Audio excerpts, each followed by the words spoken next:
Okay. Um, we're going to go ahead and get started. It looks like it's 6 o'clock. Welcome to Soils and Composting. This is such a fun class, and it's one of my favorite ones to teach because it's so applicable to every single gardener and everybody who's looking to improve their landscape or wanting to know how to help their plants be healthier, right? So I think when we advertised this class, the bulk of it was about, well, mostly we were, advertising a composting class. So I know that's probably what a lot of you guys are here for. So that's what we're going to spend the bulk of the time talking about. But we really can't talk about composting and the need to compost and how to efficiently compost without starting off with talking a little bit about soils and soil properties. So just a little bit in the way of introduction, I guess I should start with who I am. So my name is Janice Terry, and I work at Weber Basin Water Conservancy District. We're one of the large water providers in northern Utah. And so we treat water, drinkable water, potable water. And then we deliver a lot of secondary water, and we have a large, gorgeous learning garden that you should all come check out. And we have these classes. Right now we're doing them online because of current world circumstances, but typically we do them on site in our classroom or in the garden. So this is our first class that we've done in a while. We took July off, so here we go again with soils and composting. So we're going to go ahead and get moving. We're going to talk a little bit about soil texture versus soil structure. So these are both terms that you guys have maybe heard, maybe you haven't. We're going to start with soil texture. Soil texture refers to the ratio of sand, silt, or clay that you have in your soil. Sand, as you can see in this little graphic, is much, much larger than silt or clay, with clay being microscopic. Like sand, when you're sitting on the beach, you can pick up a grain of sand and look at it and see it with your naked eye. Silt is a little bit harder to see. Larger particles of silt you can see, and clay is, you can't even see it with your naked eye, right? Like it's just so fine and so sticky. And we're going to talk a little bit about why size matters in this slide right here. So here we have the 3 different types of soil particles blown up so that we can see texture. And with sandy particles, it's a little bit like having a bunch of basketballs that you throw into a large container. They don't fit very well into the container. They don't use up all the space, and so you have a lot of area between the basketballs, and that's kind of like sand being in your garden, right? So you have these larger soil particles that kind of stack irregularly on each other, and they're weird shapes. And so what that does is it allows water and air to pass easily into the soil. And so people with sandy soils typically don't have an issue with drainage, right? You water and the water dissipates into the soil really fast. But the disadvantage is that what happens as soon as it gets hot, that water in the sandy soil is lost to evaporation very quickly. Silt is just really fine sand particles. So it's kind of the magic size where you have enough pore space to allow water and air to get through, which is going to help the air is very important for root health. And obviously plants need water to survive and be healthy. So silt, it's really good to have a good portion of silt in your soil.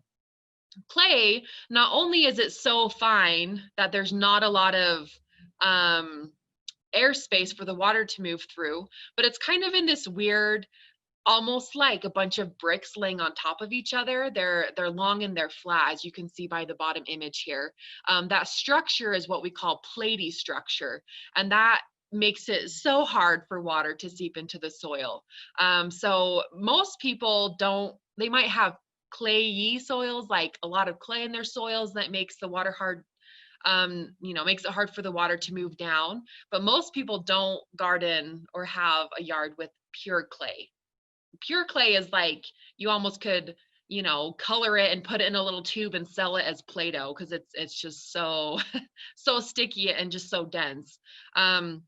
So it's really good to have a knowledge about what type of soil that you have what type of texture you have, because that's really going to influence a few things. So there's a couple of ways for you to tell what the texture of your soil is. And probably the easiest way is by going to Utah State University's website here and having them just do the test for you. So the website that you're going to go to is usual.usu.edu. So that's Utah State University Analytics Lab. And I'm going to show you kind of what that looks like here, if I can get there. So here we have, this is the website that web address will take you to, usual.usu.edu. And as you can see, Utah State University has a lot of different types of tests that you can have them do if you're interested. Their most popular one, and it's probably pretty obvious why, is the home soil test. And this is the one I would recommend unless you're a big agriculture person or trying to build buildings. You're not going to need any of these other tests. But Utah State University is the land grant college for the state of Utah. So they focus a lot of their research efforts on sustainable gardening practices, agriculture, how to raise cattle, those type of things. So they're a really good source to get this type of work done. But if you go to this home soil test here, you click on it and it's going to pull up some information. It's going to talk about why it's good to have a soil test done. And there's a couple of reasons why. We're talking specifically about soil texture, which is very important to know, which we're going to talk about why in a minute here. But these soil tests will also kind of give you a breakdown of the nutrients that are in your soil. So you're going to save money because you're not going to put a lot of excess fertilizer on. Limiting the amount of fertilizer you put on your garden is going to help the environment. And then you can select what plants you're going to be planting in that area, and they'll give you recommendations specifically for the type of plant you want to plant. So it's going to help your plants be a lot healthier. So the two that they really recommend for homeowners is just the routine test or the Micro Plus 10 test. I would just go with the routine one. That's going to give you your phosphorus, your potassium, and nitrogen recommendations. And when you see a bag of fertilizer and it has those three numbers, the first one is nitrogen, the second one is phosphorus, and the last one is that potassium. So nitrogen, phosphorus, and potassium. And those are the main, those are like the macronutrients for plants. So chances are that if your plant yellows or is having a hard time growing, or it's like a lot of people complain sometimes that like their tomatoes are putting on a lot of leaves, but they're just not producing fruit. Chances are that if that's what's happening, you have a phosphorus deficiency in your soil.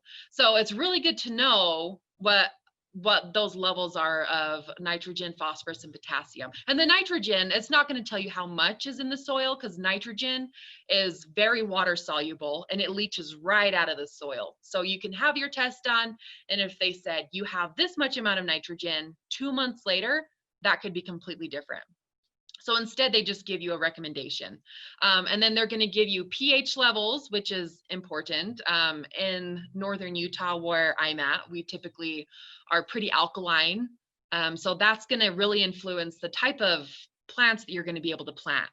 And then you can see in the list here, the last thing that it provides is the soil texture, which is going to really dictate how you irrigate your soils. The Micro Plus test is pretty cool. It's only $15 more, and it's going to give you some of the micronutrients, you know, like iron, zinc, copper, manganese, and then it's going to also give you the salinity, I think, as well. So, oh no, that's salinity is included on the routine test, so that's kind of nice. So, and then it gives you all the information you need on how to collect your samples and where to take it to if you happen to be in Logan, or you can send it through the mail as well. And they're pretty fast to give you back your results, and this is what the results look like. So here we have an example result, and it looks like this person, they had the works done. This is Dr. Grossel's garden. He's one of the soil professors at Utah State. And he's planting trees and shrubs. So it looks like, let's see, the first lines all the way down to nitrogen is what you're going to get with the routine test. So just by sending in this test for $30, Professor Grossel knows his pH, he knows his salinity is in the normal range, phosphorus is very low, potassium is adequate, and then it's going to give him recommendations for nitrogen. So it's kind of just good to know what is in your soil before you even really start gardening. You will need to send in different tests if you're growing different crops, like your needs for lawn is going to be very different than the needs that a vegetable garden has or that trees and shrubs will have. But so this is just kind of a nice way if you're really wanting to get in depth. It's not a bad idea if you're like, this is too much for me. I have too much variability in my garden. I'm not interested in sending off a bunch of tests to get done for money. So what I would recommend with that is it's not a bad idea to just get into a yearly routine of applying fertilizer and compost, which we're going to make in our own gardens by composting, right, into your garden every single year as much as you can. And we're going to talk a little bit about how to do that. But next, we're going to talk about how to find your own the texture of your own soil. So I'm going to move my video around. So you guys have probably seen this done maybe at like your kids' science fair where someone takes a jar, they put some soil in the bottom, water in the top, shake it up, and then they let it settle out. And I should say, I just noticed somebody raised their hand. We don't really have a good, this isn't the best platform to do live questions.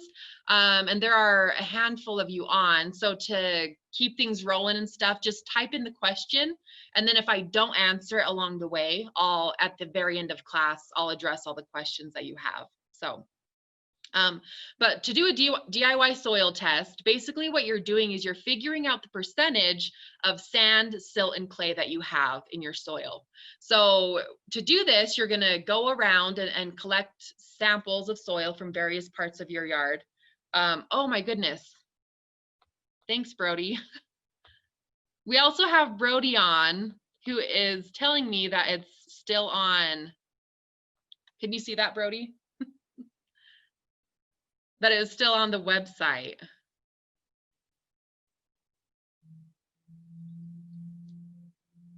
Okay, perfect. So hopefully you're all seeing my PowerPoint now. But you guys have probably seen this done where you get a jar, fill up the bottom third with some soil from your garden, and make sure you're taking samples from all around the garden, not just one place.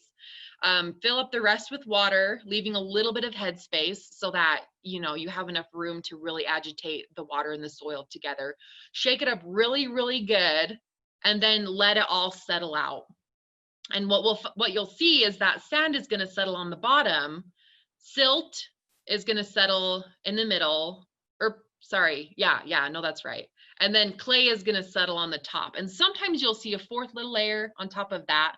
Usually that's just like any organic matter that's in the soil is going to settle on top of that. And then you're gonna figure out the percentages of how much sand, silt, and clay that you have. And to do that, you take the height of the layer divided by the total height of all three layers to get the percentage. So we're going to do a quick little example. Oh, and then you're going to take all of those percentages and you're going to apply it to what we call the soil texture triangle. And this is, I've used this so much, like in classes or in my own yard even. So if you just Google soil texture triangle, this is what's going to come up. And this is pretty universal across the nation. So if you're in Minneapolis and you type in soil texture triangle, it's going to be the same that you get if you're here in Utah. So I'm going to go through this really fast. So here we have an example soil test that is roughly 2 1/8 inches tall. So that's the total depth of the soil that we have settled out here. And we can see pretty distinctly all three layers with sand on the bottom, silt in the middle, and then clay along the top. So to find the percentages, we're going to take the height of each layer. So here we have clay, which is only about an 1/8 of an inch roughly. And this isn't exact. I kept it to whole numbers because easiness sake, right? So 1/8 of an inch divided by 2 1/8 inches, then you times it by 100 to get percent. So so this soil sample has about 6% clay in the soil. So then we're gonna do that same thing for this silt layer. We have about 1/2 of an inch in height of silt. We're gonna divide 1/2 an inch by the total, which is 2 1/8 inch, so 2.125, times that by 100 to get percent, and that's gonna give us 24% silt, which isn't that the daydream? I feel like in Utah, our soils are all over the place, and we are happy if we have that much silt in our soil. Sand, we're gonna just repeat it. So here we have about 1.5 inches in height of sand. We're gonna divide that by the total height, so 2.125, which is 2 1/8 of an inch, times it by 100 to get the percent, and so that equals 70%.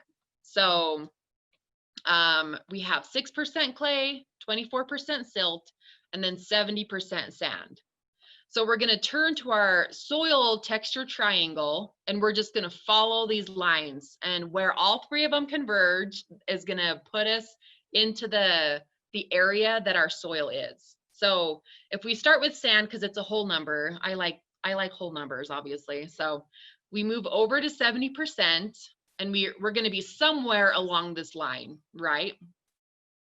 So if we look at our silt, we're at about 24% silt. So we're going to come to the silt side, find 24%, follow that line down, and you can see where it intersects with 70% sand. It's about right here.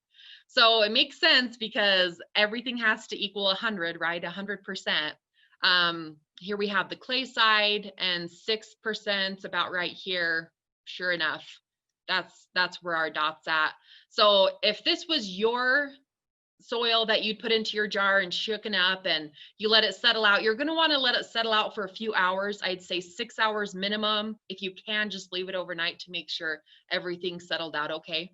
If that was yours, you would have a sandy loam soil, which is pretty darn good. The ideal soil is loam, right here in the middle. Clay soils and sandy soils are obviously not ideal, but we do what we can. So to amend those soils to try and get them into one of these other categories, the best thing to do is to just add organic matter. And it's really not going to change the texture of your soil, so I shouldn't say it moves it into the different categories, but it's going to improve your soil structure, which is really more important than improving your soil texture. We have people ask us all the time, like, well, I have really clay soil and it's so hard, there's no drainage. Like, can I just add sand to that soil? Is that going to help break it up? The answer is no. Typically what we see, unless you're like a soil biologist and you can really, work those percentages well, too often we see people with clay soils add sand to their soil, and what they get is concrete. So let's avoid that. That's not a good thing to do. An example of people who have manipulated clay soil with sand. So Red Butte Gardens, which is one of Utah's premier learning gardens, it's fantastic. It's in Salt Lake up by the University of Utah. They have a brand new low water garden, and it's magnificent, but they took their soil and amended it. It's got quite a bit of clay in it, and they amended it with some angular sand and got just a really gorgeous soil. But that's really hard to do, and it takes a lot of product to change the texture of the soil. So what you do is you're going to aim to change soil structure. But before we talk about soil structure, we're going to talk a little bit about watering soils. So the reason why it's so important, why we know what texture our soil is because it's going to that's like almost what completely dictates how often and how long we're going to water. So here's just an example, and I've got a little bit of a video as well. So I'm going to pull it up.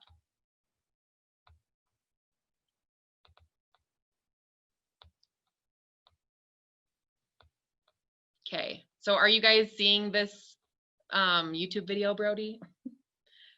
Brody also works with me, and he's texting to make sure that we get everything going okay. So here we have this video. There shouldn't be any sound with it, so I'm just gonna tell you all about it. So this experiment station, this is from the university in Belgium. We have 3 different types of soil here: a sandy loam, straight loam, and a clay loam. And what they do is they drop the water in at very measured amounts, and they add the next amount of water as soon as the water has completely soaked into the soil. And so you can see by being able to look at this profile just how quickly the water in the sandy loam soil moves straight down through the soil profile. Loam, it's going relatively fast, but you know, it's seeping in. But you can see on the right hand side just how long it takes this water to seep into the clay soil. And so what this means for us as gardeners, it means that we're going to have to adjust our watering to be efficient. There we go. Brody, am I back on my slide, my PowerPoint? So because the clay particles are so fine, they're going to hold on to that water so tightly. So one problem that people have with clay soils is they just don't have any drainage and it just puddles. So what you're going to want to do is water infrequently as possible, so that you don't bog down your plants. You're going to want to let it soak in really well if you can. So one thing that we recommend that people do is, like, if your goal is to put down 1/2 inch of water, which is typically what we tell people for turf, every time you water, aim for about 1/2 inch, a little less if you have sandy soils. Break that into what we call the cycle and soak method. So let's pretend like you need to water, for easy math, you need to water for 30 minutes to get 1/2 inch of water onto your lawn. So water for 10 minutes, wait an hour, water another 10 minutes, wait an hour, water another 10 minutes. You'll get that 1/2 inch down, and hopefully give it enough time to really soak into the soil. Sandy soils, you could just put it all on at once. It's going to soak in and you're going to lose it fast. And so you're going to have to water more frequently, but less amounts of water. This is basically what I just said. So the ideal soil is going to have 50% water, 50% air, and about 45% mineral and 5% organic matter. And that doesn't sound like a lot of organic matter, but a little bit of organic matter goes a long way. And what we're talking about when we talk about organic matter is not stuff that was raised without chemicals. Organic in like the chemistry and biology world means just stuff that's made of carbon. So anything that's made of carbon, you and I are organic. You could put us in the soil and we'd be organic matter, right? Like old tree stumps, leaves, grass clippings, weeds, anything like that can go into the soil. And as it breaks down, it becomes a product that we call humus. Sounds like hummus, but it's not. And it's what kind of holds the soil particles together. And this is why it's kind of important. So I think we already kind of talked about this. So we're going to skip that.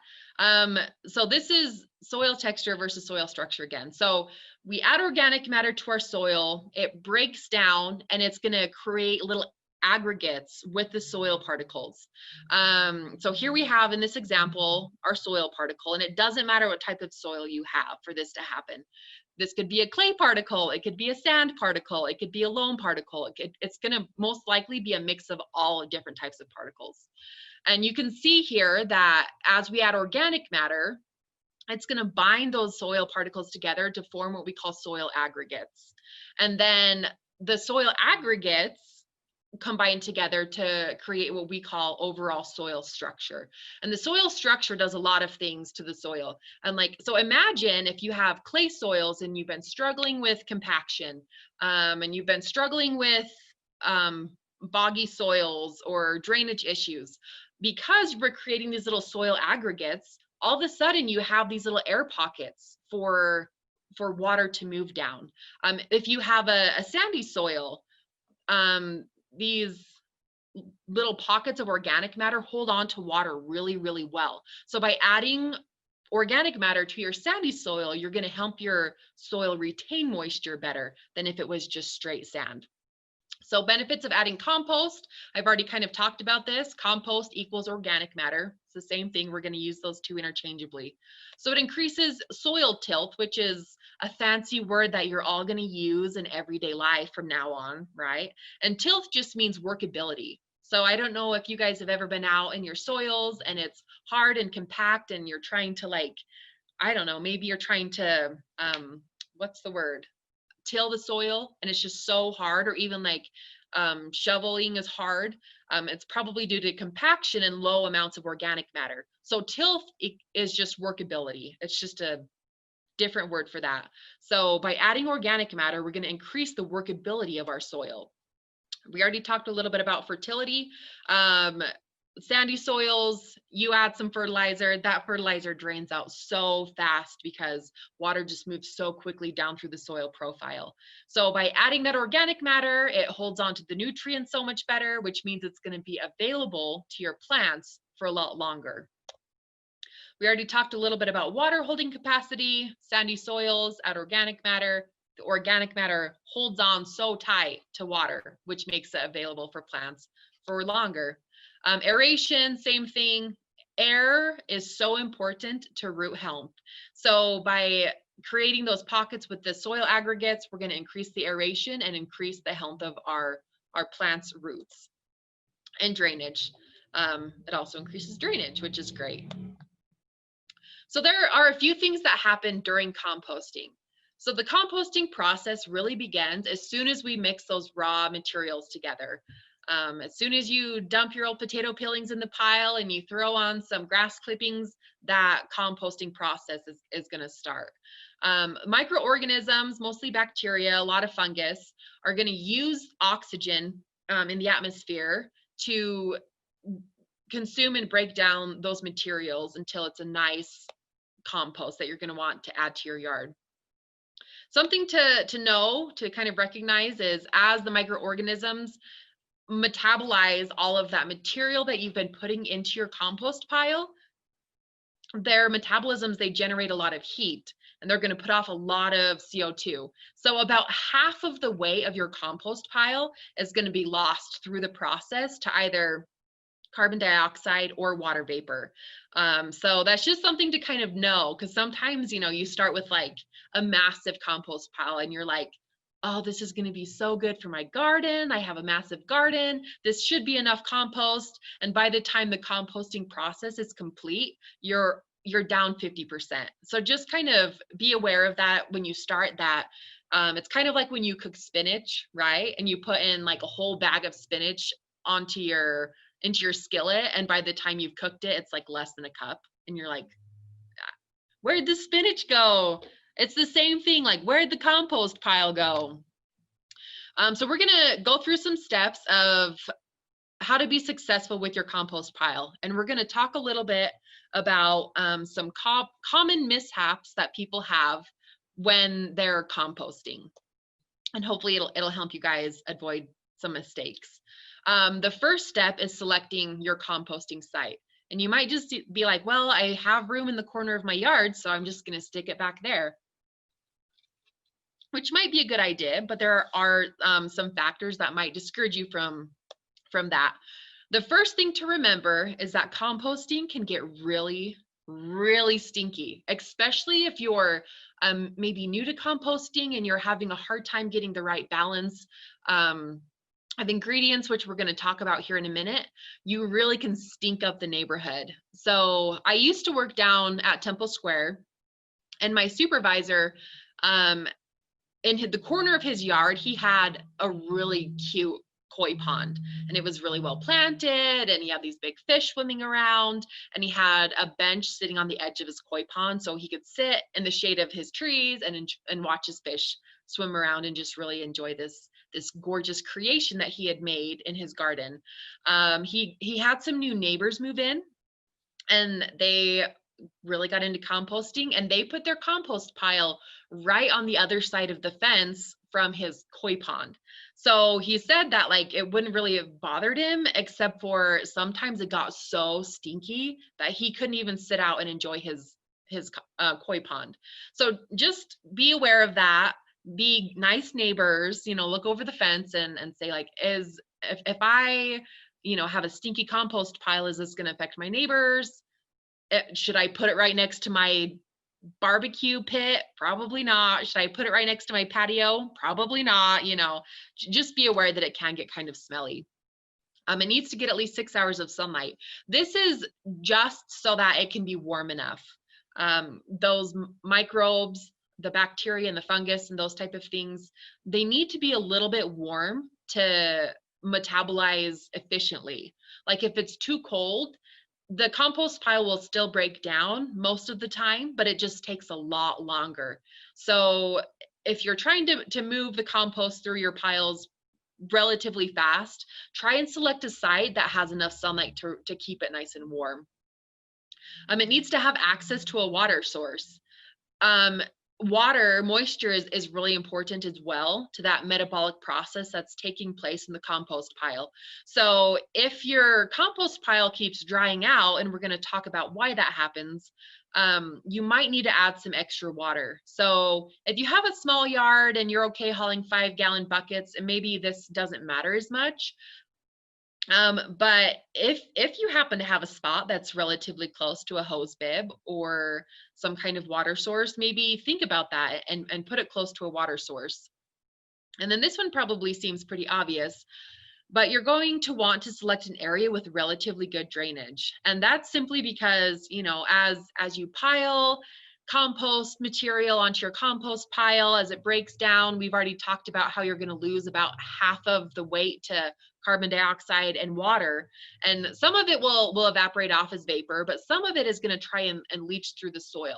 So if it's in an area that doesn't have any drainage, that water is just going to sit on the top of the soil, and that can also get really, really stinky and just kind of gross. So try and find a place that has okay drainage, water, sunlight, away from all of your gathering areas, and you should be okay.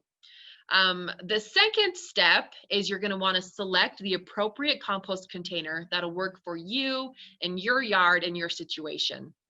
So some things to think about are price. A lot of these compost bins, especially ones that are pre-made that you buy at like IFA, or I've seen them at Costco before, or the Lifetime store, they all have really cool compost bins, but they can get pretty pricey. So just be aware of your budget when it comes to choosing that. Size is really important. If you just have a really little yard, maybe you don't have a lot of people living at home, so you're not creating a lot of material to go into your compost pile, a smaller compost bin will work great. But if you have a huge yard and you've got a lot of plant material to add, or you've got a large family and you're always cooking up those carrots and you want a place to put your carrot peelings, a little tiny compost bin is probably not going to be ideal for you. And then think about convenience as well. So my dad has a 1-acre lot, which is pretty big. But his yard is very narrow and very long. It takes a minute to walk clear out to the far corner of the yard. So would I tell him to put his compost pile in the back? Probably not, because is he going to use it if it's clear out in the North 40? Probably not. So just think about those type of things as well. I have heard, or I've seen it, World Market had a bunch of cute ones for a while. They had countertop compost bins where it's just a little tiny compost bin where you put all of your fruit and vegetable peelings, shred up your papers and put them in the little compost pail. And then when that's full, you take that out and you walk it to your compost pile. So that's just maybe an option if you're like, but Janice, I want my compost pile in the North 40. Well, put it there, but make it easy on you to really utilize and make the most of your compost pile. You need to have airflow, and so your compost container needs to allow for that airflow, because remember, we really need that oxygen to have those metabolic processes be efficient and break the material down. And it should be resistant to decay. Unless you're using like really cheap material that you don't care about, that you're like, well, when this decays and falls apart, add it to my compost pile and replace it. Like maybe wooden pallets would be an example of this. But for the most part, you want them to resist decay. So we're going to go through a couple of different types of compost containers, and hopefully these will give you a good idea of what'll work for you in your yard. So the first one is just the Heap. The Heap is cheap, right? No additional materials required. Typically, they do require a little bit more space, and they're great for no-turn composting. So we're going to talk about turning your compost pile. It's just really important to make sure that oxygen is getting into the middle of the pile, and that you're not getting hot spots.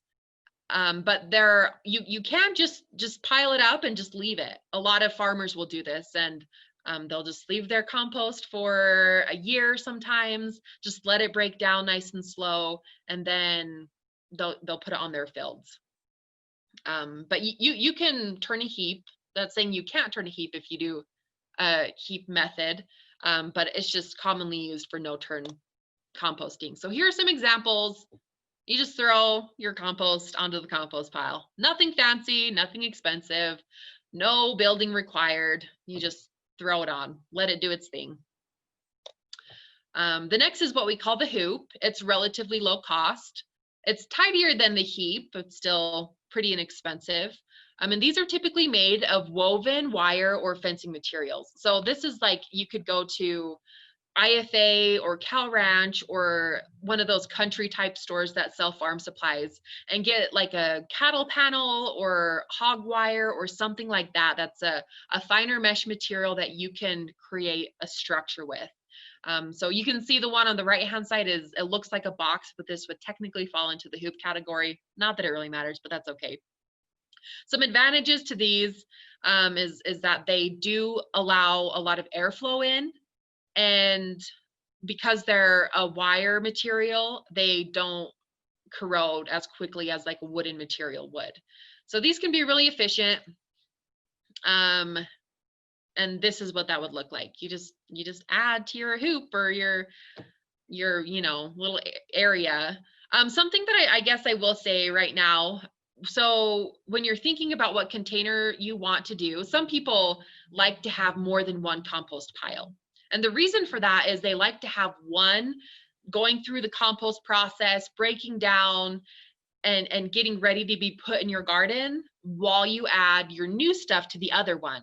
Because if you only have one, you're waiting for it to break down, but then you're still adding fresh stuff that needs time to break down. So a lot of people opt for at least 2, sometimes 3 compost piles, to have one to add new stuff to and one to just let it do its thing. So this is kind of a nice one because you can undo the hoop and then just do the hoop up right next to it and turn right back into the hoop. So easy peasy, not too hard. The next one is the box. So the box is nice because it looks pretty good, right? This is, I think, what a lot of us think of when we're thinking of our ideal compost pile. It's going to be in a nice, cute wooden box, and it's going to look great and do great. Just some things to think about with boxes. They are low to moderate cost depending on what you build them out of. Just make sure that you leave space between the walls of the box and your compost pile to allow enough airflow. So you can see in these 2 examples, we have a box made out of wood and then a box made out of cinder blocks. If you use a high quality wood like cedar, it's going to last a lot longer than if you choose a cheap wood like pine, but both work just fine. It's a pretty good idea to leave gaps in between the wood planks or gaps in between the cedar brick, or not cedar bricks, but the I just lost what they were called, but the cinder blocks, that's what it is. Leave a little bit of space in between the cinder blocks as you build your box to allow more airflow through. But if you decide not to leave space, like in the example on the left-hand side, just make sure that you give enough room in between the edges of the box in your pile. On the right-hand side, we have this example of a box that's made out of wooden pallets. This is a very easy and I think pretty good looking way to do a compost pile. Cheap, inexpensive. You can often find wooden pallets online for free on KSL. and you just stand them up with a couple of 2x4s, use them, and when they've rotted away, you just throw them away and get a couple of new free wooden pallets. So a good idea. You can see in both of these examples, these people have opted for the 2-box system like I was talking about. Barrels are really nice. So you can find really cool barrels in different garden stores. They're pretty moderate to high cost depending on what you choose and if you're going to make your own, which is kind of fun. They're really nice because they look really, really tidy. You know, you can keep all of your compost contained in one spot. They don't tend to smell as bad, and unless you're not turning them often enough, and they can get kind of stinky. These are great for limited space. So if you have a small yard and you're like, I'm not interested in any of those options, my space is so small, a barrel might be the way to go. And these are really nice too because they're relatively quick composting because they're so easy to turn, right? It's like every time you add compost, you can give that barrel a crank and turn that material around. So here are some examples. The one on the left-hand side is a do-it-yourself example that is pretty easy, pretty cheap, just a couple of 2x4s.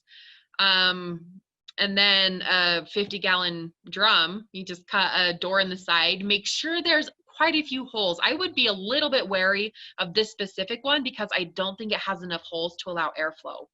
So if it were me, if this were my bin, I would put in quite a few more holes and I would make those holes quite a bit bigger. So you can see the example on the right-hand side. This would probably be a really high cost compost barrel, but it looks like that's Lifetime brand. Lifetime makes some really good compost bins. But you can see it has the 2 compartments, one to add your new stuff to, one to just let the composting process happen. And I love how you can see, it's almost like those magnets that you put on your dishwasher where you're like, dirty, clean, dirty, clean, you know. So in the barrels, we have the one on the left-hand side, which is unlocked. So you know that's where I'm putting my new stuff. Then you can lock up the second one and it has that little red flag that's like, no, don't put your new compost in this bin, put it in the other bin. So just some examples. But these bin examples, you can find so many fun things like this BioOrb composter. Put some stuff in it, put it in the yard and let the kids kick it around, right? That's gonna keep it moving and keep that airflow happening. I've never used these and I'm very curious about them. There are a couple of companies that make these desktop or countertop composters that they're like a mini compost bin that you open it up, add all of your food scraps to it, and then let the compost process happen. Or these ones right here are ones where you add compost through this top trapdoor, and then as it works its way down, you can open up the bottom compartment and supposedly there's nice compost in the bottom waiting to be added to your garden.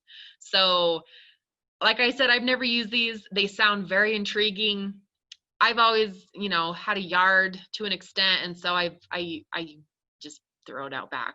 So the third step after you have your site selected, you've got your bin all ready to go, you're gonna start putting in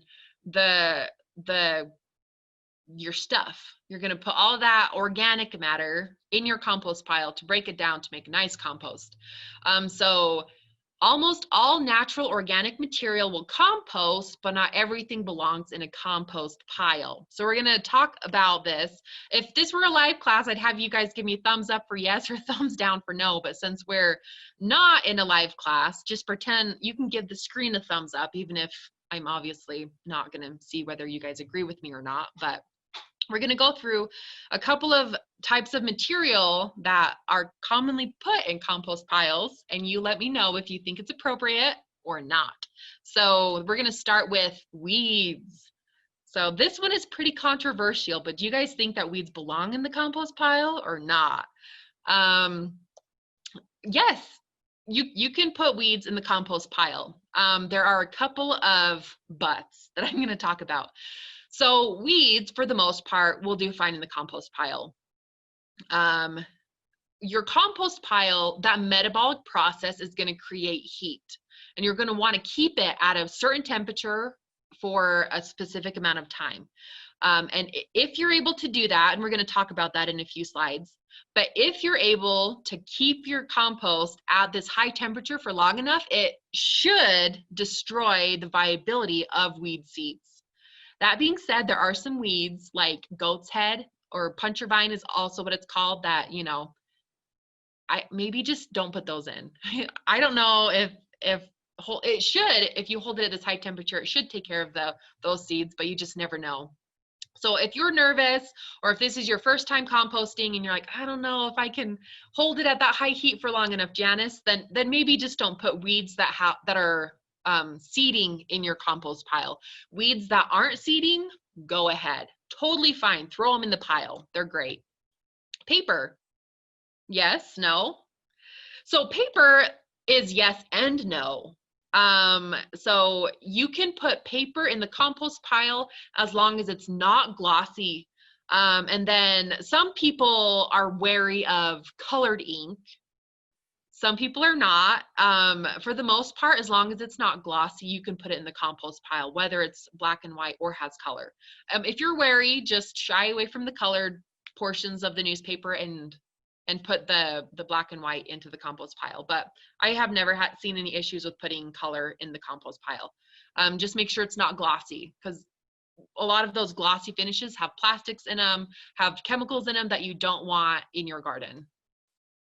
Lawn clippings. Yeah, they're great for the compost pile. Some things just to be a little bit wary of with compost, with your grass clippings.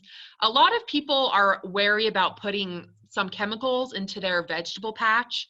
So if you're consistently spraying your lawn for weeds and then cutting it right after, maybe don't put the freshly clipped grass into the compost pile. I'd say for about 2 to 3 mowings after you've sprayed it. Typically the chemical you put on isn't going to do anything to the compost process per se. It's just, you know, you're going to maybe want to keep those away from plants that are going to produce food that you eat. So just things to think about. Cow manure. So this is also a little bit controversial, but absolutely you can put cow manure in the compost pile. The one reason why people hesitate to put cow manure, and horse manure falls in this category as well, into the compost pile is because sometimes when these animals eat weeds, it goes through their stomach and then they poop it out without actually having broken down the seeds. So you can get weed seeds from the manure. But remember, if we're keeping our compost piles at the appropriate temperature for the appropriate length of time, then we shouldn't have any issues with weed seeds. But once again, just that's up to you. Another thing to really be cognizant of with manures like this, you have to make sure that you allow your compost pile to compost for the appropriate amount of time. I have this experience that I share in all my classes, so if any of you have taken classes from me before, I apologize.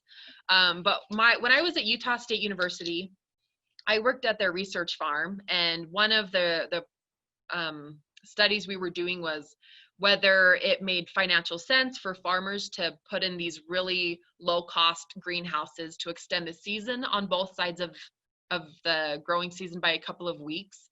And we did some cut flowers, which was pretty exciting, but we spent a lot of time and a lot of money carefully composting this area for this cheap greenhouse. And we planted a bunch of peony starts and they were growing great. And then all of a sudden they all just like burnt and died, and it was heartbreaking. And so we took a soil test to the analytics lab, because there we are in Logan at Utah State.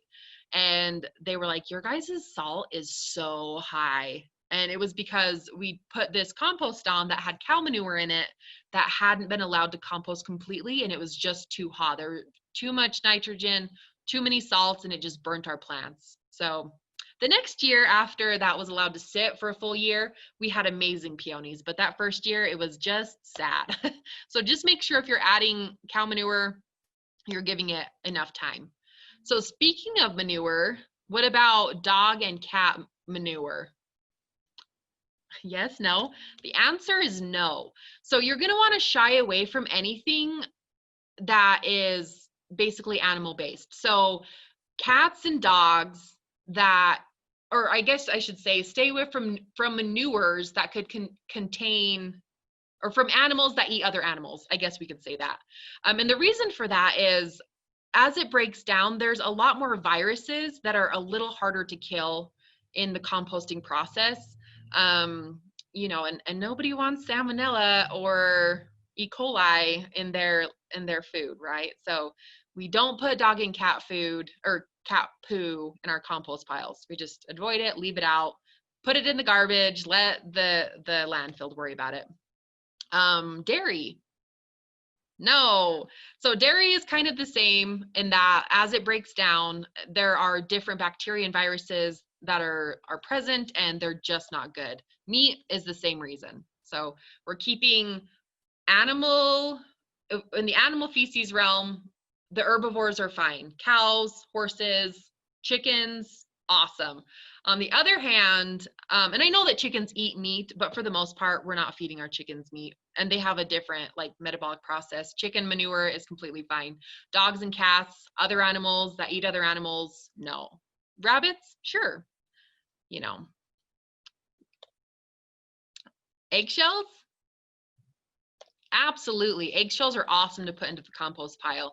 They're a very good source of calcium, which is important for plant health. One thing I would say is you don't want to put eggs in general in the compost pile, but eggshells are okay. For the most part, just leave the yolks out. A little bit of white on the inside of those eggshells is not going to do anything. And I should say, another reason not to put raw, or like not raw, any type of meat product or dairy product, sometimes creatures of the night really like to get into compost piles. So if you have meats and cheeses and dairy products and eggs, whole eggs in your compost pile, your chances of getting raccoons or skunks rooting through is going to be a lot greater than if you just keep those things out. Plastics. This is a pretty obvious one. No, don't put plastics in your compost pile. Coffee grounds. Yeah, coffee grounds are great. Tea bags. Yes and no. So the reason I put this one on, it's just kind of to illustrate, just make sure you're taking all the non-compostable parts of a product away. So like if your tea bag doesn't have the little metal staples, or if the tea tag is not the glossy paper or some kind of plastic, then they're totally fine. You're totally fine putting the whole entire tea bag into your compost pile. But those little staples that are holding the string on and this glossy paper tea tag, those aren't going to compost. So just make sure to keep anything not compostable out of the compost pile. So you have a stack of papers, well, and it's stapled, make sure to pull that staple out. But I guess I should say with paper, make sure it's shredded as well. If you're just, like, oh, I have a stack of papers, I'm done with the semester, here you go, old notes and homework. Don't throw just a pile of paper into your compost pile. That's going to take forever to break down. And that kind of goes along with this. Wood. Does wood belong in the compost pile? Absolutely it does. Wood is very high carbon, and it's going to add a lot of body to your compost pile. Just make sure that it's chipped small enough that it's not going to take 10 years to break down, right? Like if you have these logs and you're like, I don't really do fires, nobody wants this as firewood, I'm going to put it in my compost pile. If you just throw those logs in your compost pile, it's going to take forever to break that baby down. So make sure that you're going to want to aim for less than a 2-inch particle, right? So the smaller, the better. So if you can put it through a wood chipper and get smaller particles, that would be ideal. Citrus fruit. Yes, no? Technically you can, but citrus is one thing that I would choose not to put in my compost pile. And the reason for that is because while it does break down, it's going to break down at a much slower rate than everything else in your compost pile. And the reason for that is because the citric acid in citrus fruit has antimicrobial properties that are going to slow down the process. And so what you're going to find is as you're turning your compost pile, everything's going to be breaking down and looking amazing, and then you're going to have an orange peel just pop up in the, you know, as you're turning things. So I would keep them out just because they take too long. And if for some reason you have a lot of citrus pills, like maybe you're really into canning and you can lemon curd, or you do orange marmalade, or you like to juice your own orange juice, if you add too many citrus pills to your compost pile, it'll slow down the composting of the whole pile, right? So it's not even like you're going to turn it and find, you know, a lemon pill pop up every now and again. It's going to slow down the whole entire pile. So I would just keep them out altogether. So while we're talking about things that can technically be composted, but maybe shouldn't because they take so long, hair is another one. So a lot of people, they brush their hair, or they brush their dog's hair, and then, you know, they pull the wad of hair out and they want to put it in their compost pile because there's, you know, a lot of carbon in hair and a lot of other, you know, things. You know, you technically can compost it, but it typically takes a lot longer. So once again, you'll be turning your compost pile, or your compost pile will be ready to go, and you're going to find long stringy hairs in the pile. So if you don't want that, maybe just don't put them in. So it's really important that we strike a balance of carbon-rich versus nitrogen-rich material. You're going to want 2 parts carbon to 1 part nitrogen. So that's twice as much carbon material to the amount of nitrogen-rich material you're going to put into your compost pile. So carbon-rich materials are anything that is dry. So these are leaves off the trees that you're raking up in the fall that are brown and dry, carbon-rich. Straw maybe that has gone moldy, so you're going to use it in your compost pile, carbon-rich material. Wood that's been chipped, carbon-rich. Paper that's, you know, dry and it's been shredded, that is carbon-rich material. So you're going to want twice as much carbon-rich material as nitrogen-rich. So the nitrogen-rich stuff, they're typically hotter, they're going to be wetter, greener. So these are going to include your grass clippings, but if you allow your grass clippings to dry out before you put them in the compost pile, they go from being nitrogen rich to carbon rich. But putting them in fresh and green, they're going to fall under the nitrogen rich category. Pills from your fruits and vegetables, nitrogen rich. Cow manures, nitrogen rich. So you're going to want to strike that balance. How do I know when I've hit the balance? So if you have too much nitrogen in your compost pile, the nitrogen is going to use up all of the carbon before the nitrogen is stabilized, which is going to make it stink so bad. So I don't know if you guys have ever been driving down the road and you're like, what is that smell? It smells like a mixture between poo and fingernail polish. And you look out the window and there's a big dairy farm. What you're smelling is the ammonia, which is caused by that excess nitrogen that's not being fixed by the carbon. So like, I don't know if you guys also have ever been driving down the freeway and a cattle truck comes by, and you know, those cows don't know, they're not potty trained, so they just go wherever. And sometimes, oh, that smell is just so bad. So if you have too much nitrogen and not enough carbon material, you're going to kind of smell that ammonia smell. And if you smell that, it means that you need to get more carbon rich material into your compost pile. So sometimes depending on the time of year, it can be kind of hard to hit this balance just by using materials from your yard, right? So if it's the summertime and you're doing a lot of canning, and you've got a lot of vegetable pills and you're throwing them out there, and you're, you know, mowing your lawn twice a week and you're throwing the lawn clipping straight into your compost pile and it starts to smell bad, you need to get some carbon rich material so you can start shredding up newspapers. You can go to like, I used to work at IFA. I worked at IFA through college, and like we'd have people come in all the time and ask if they could buy bales of straw for cheap that had gone moldy, which is fine. So you could go and ask IFA or Cal Ranch or Dallas Greens if they have some moldy straw, and see if they won't give it to you for a dill. Too much carbon.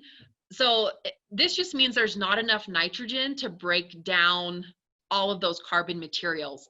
So if you have too much carbon, the process is going to slow dramatically. Like you should see a pretty big difference in your compost pile from week to week to week. So if you go out there and you turn your compost pile, and then you go out there to turn your compost pile the next week and it looks exactly the same, chances are that you have too much carbon and not enough nitrogen. So we typically see this as an issue in like the fall when we're raking up all of our dry fall leaves. We pile them into a big pile and we need to get some nitrogen on, but you know, the ratio's not good. So what you can do if this is your problem is you can just take like granular fertilizer, like an ammonia or a urea that's straight nitrogen, and you just sprinkle some of that on your compost pile, turn it in, and then you're gonna find that the composting speeds up so fast. So striking that balance can be a little bit tricky, but especially because there are other factors that play into the compost process going at a fast pace. We're going to talk about those in a little bit, like aerating the pile. So aerating is so important. Like we talked about, as the microbes are breaking down all your compost, they're using a lot of oxygen to help that process happen. So if the middle of your pile is not getting any oxygen, it's not going to break down efficiently. So that's why turning the pile is so important. And it becomes stinky. It becomes so smelly if you're not aerating the pile. So I've been talking about turning your pile. It's ideal if you can get out there every week to turn the pile. You know, you don't want to be out there every 2 seconds turning it, because it does need some time to just sit and kind of fester and break down. But you do want to be turning it as often as once a week. And if you do this, then, well, and I said that, but you can, like those bins, turn them every time you throw some stuff and just give it a quick turn, but don't like go crazy, because it does need some sit time. So if you turn your pile weekly, you can have a finished compost pile in 1 to 2 months. And that's pretty fast if you think about it. If you're going to turn it every month, 4 to 6 months, no turning at all. We talked about the no turn method. You're looking at 6 months to a full year to get that compost done. We already talked about how it's important to keep the compost pile moist, which is why when you're selecting your site, you're going to think about, do I have access to a hose, or, you know, is it going to be a pain for me to haul buckets of water back to my compost pile? So you want to keep the pile within 40 to 65% moisture range. And that is very vague, like, right? Like, who's going to be able to touch their compost pile and be like, well, I think that's about 55% moisture. Nobody knows what that means. So here's what you're going to do. If you pick up the compost and you squeeze it and water's coming out, then it's probably a little bit too wet. And the way that you remedy that is just turn it a little more often, maybe add some dry carbon-rich material, and that should fix the problem. If you touch it and you're like, oh, this is dry, it's probably because it's too dry. So if that happens, you're going to want to add just a sprinkling of water and turn it just like you're making pie dough, right? You just a little bit at a time. Just add water as needed. So keeping the pile at the proper temperature is really important. So we want to keep our compost piles anywhere between 110 to 150 degrees Fahrenheit. So if the composting process is happening quickly, chances are you don't really need to monitor the temperature, because if it's going fast, then you know that you're hitting all the other, you know, balances that you want to hit, and you probably don't need to really worry about monitoring the temperature really closely. But it's not a bad idea, especially if you're kind of just getting into it.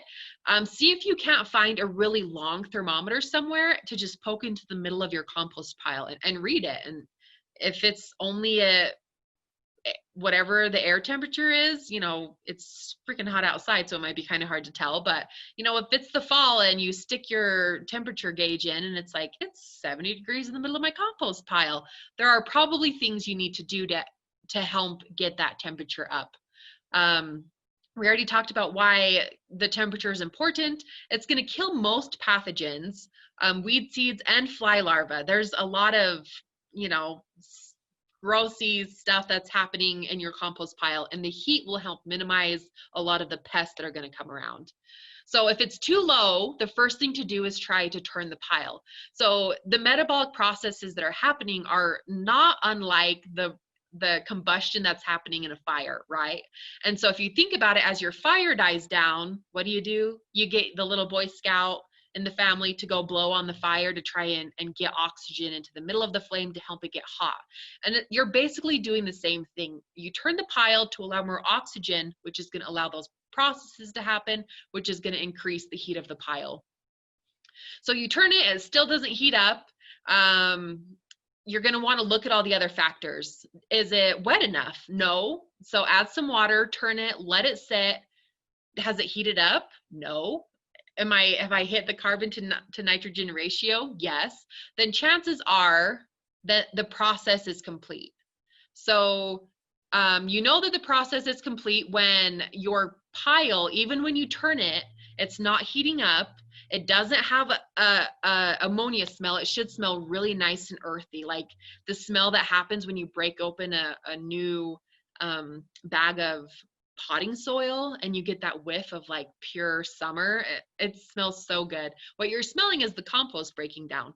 So, or of the finished compost, I guess I should say. But it should be dark, it should be crumbly, you shouldn't see any particles of wood.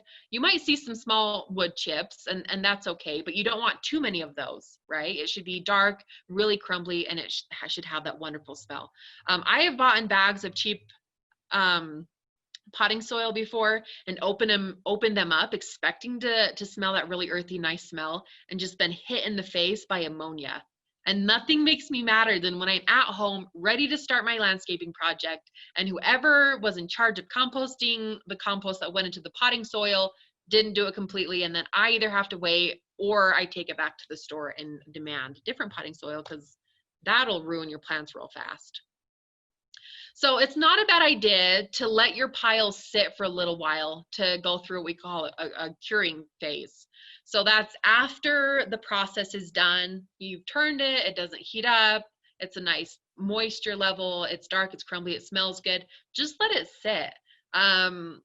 You know, a month would be ideal, but if you don't have time or you're like, I'm a confident composter, I'm gonna just throw it in my garden, at least just letting it sit like another even 2 weeks can go a long way to make sure that you're not going to put hot compost into your garden, which is going to burn your plants.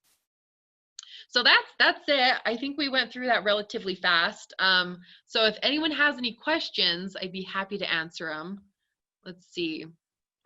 Hey, Janice, there was a question in the Q&A that I couldn't see. I was informed that it was there, and I think you're the only one that can see it, about soil types on the side yard. Oh, yeah. I can't. Yeah. So it looks like, so just so you all know, we're just going to go through some questions now. So if you're feeling confident and you're like, oh, you know what, I think I want to go to my reference real fast. But if you're feeling confident and you're like, I am so ready to start composting, you're welcome to jump off right now. This article right here, Backyard Composting in Utah, is where a lot of this information came from. So if you're looking for an actual paper resource to use, that's a really, really good one to use.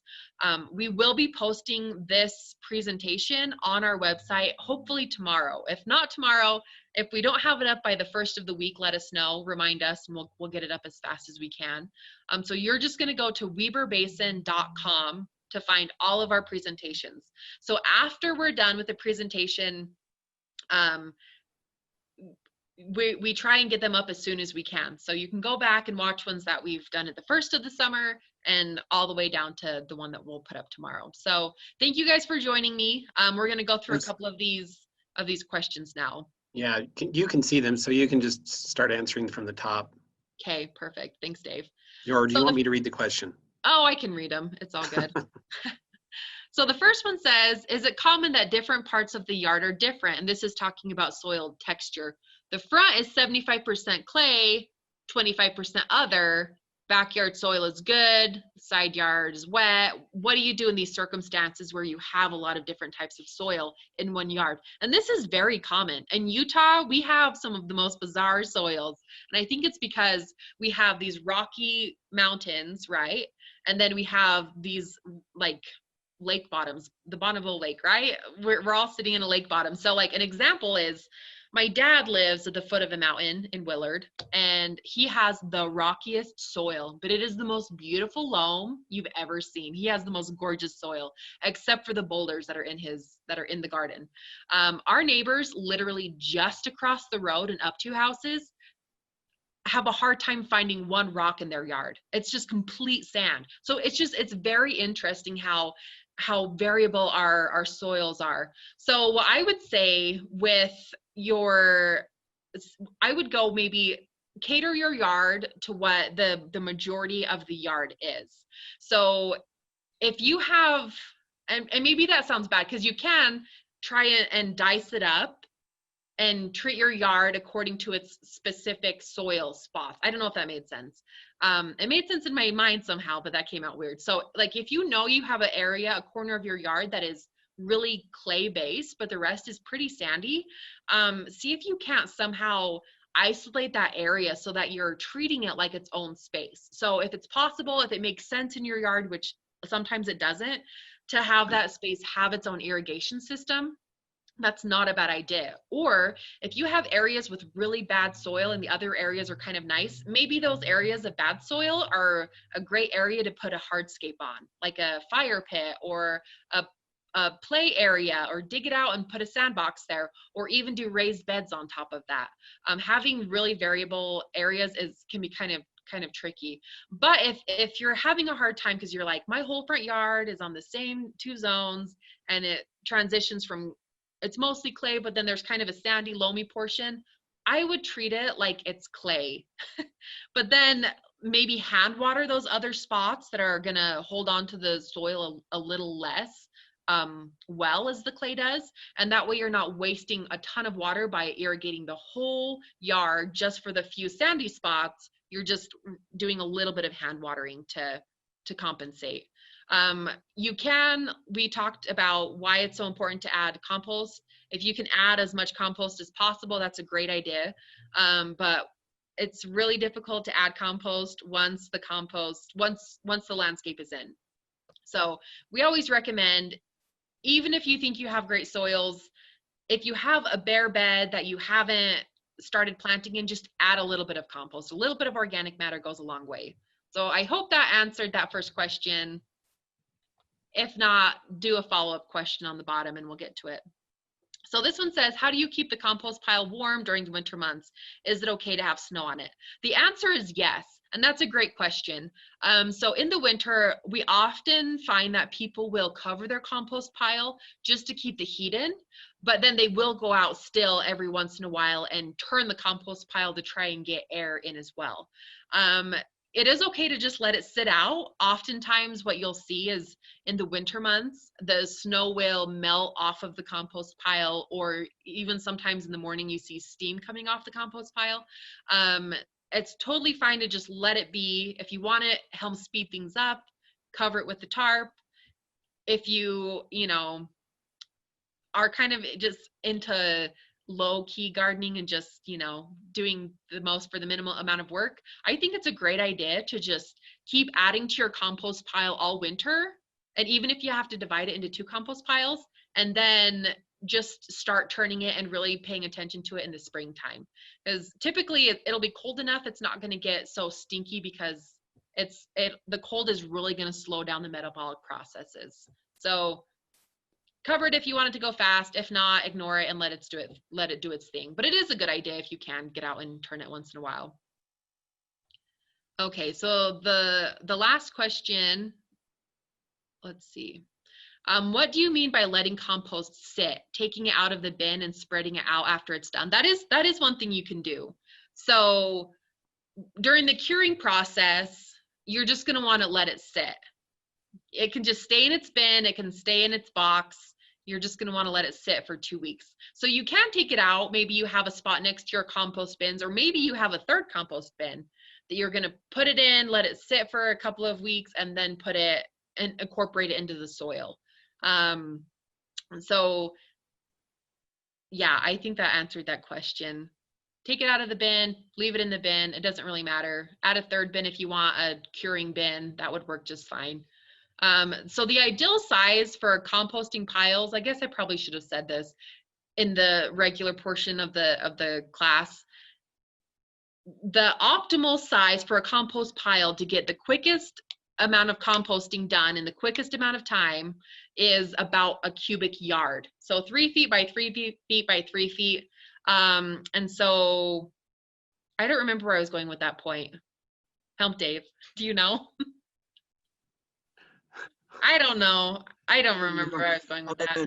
Other than it was kind of along the lines of that question, which, well, anyway, it was, I think it was just how to get your pile going. And Oh, yeah. you let it sit, how do you let it sit or get it composted? And so I think you were just trying to say, you can make your compost go faster and go through it faster and have it prepared and ready if you keep it smaller.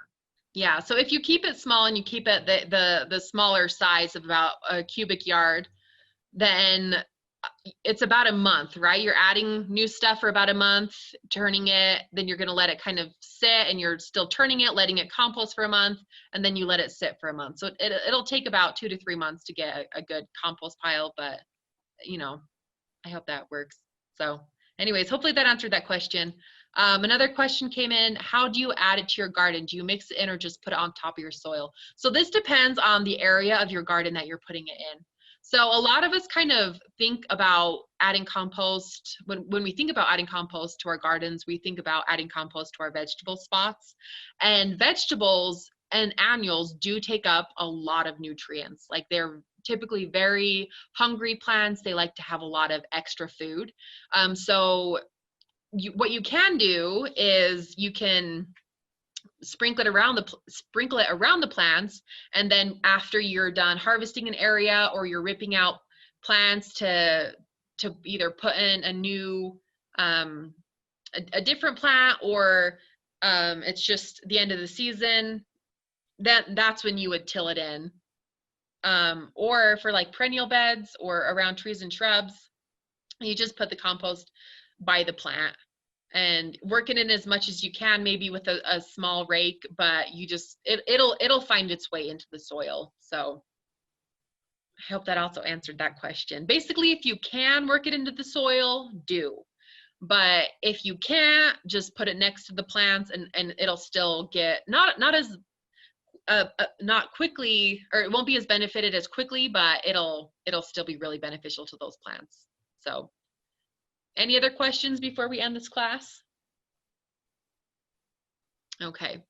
So if you guys do have any questions, you're welcome to email Dave or I. So my name is Janice Terry, like I said. So my email is jterry, Terry, at weberbasin.com. And I think you can see Dave's up in the right-hand corner. So drice@weberbasin.com.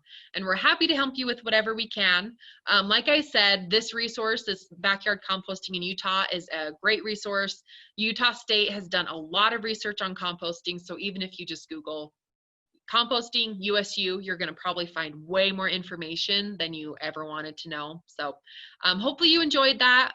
And like I said, we will try to have this presentation up on our website in the next couple of days.